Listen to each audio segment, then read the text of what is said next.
మండలంలోని స్థానిక రైతు వేదికలో కేంద్ర రాష్ట్ర ప్రభుత్వాల ఆధ్వర్యంలో జాతీయ పత్తి ఉత్పాదకత మిషన్లో భాగంగా రైతులకు ఉచితంగా పత్తి విత్తనాలు పంపిణీ చేయడం జరిగింది. ఈ పత్తి విత్తనాలను రైతులు అధిక సాంద్రత పద్ధతిలో విత్తనాలు విత్తుకోవాలి.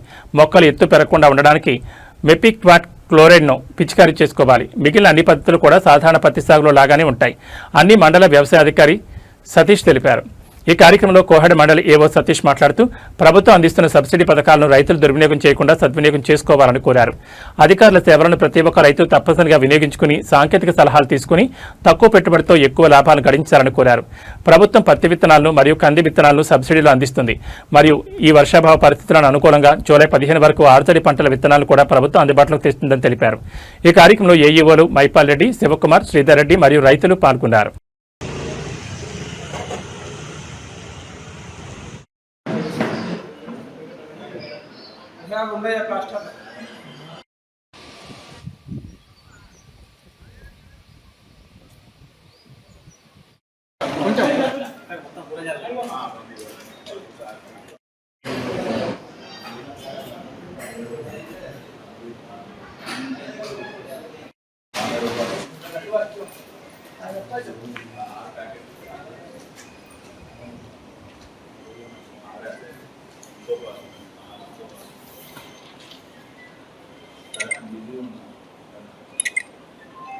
నమస్కారం.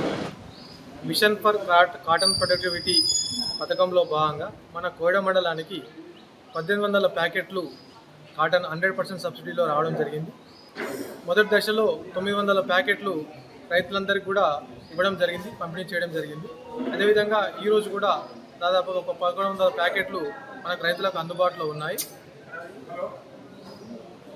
ఈ రైతులందరూ కూడా, ఈ పత్తి వేసే రైతులందరూ కూడా ఈ పథకంలో భాగంగా తమ పాస్బుక్, ఆధార్ కార్డు తీసుకొని వచ్చి ఈ పత్తి విత్తనాలను సబ్సిడీలో పొంది కంపల్సరిగా పత్తి నాటు వేసుకోవాలి.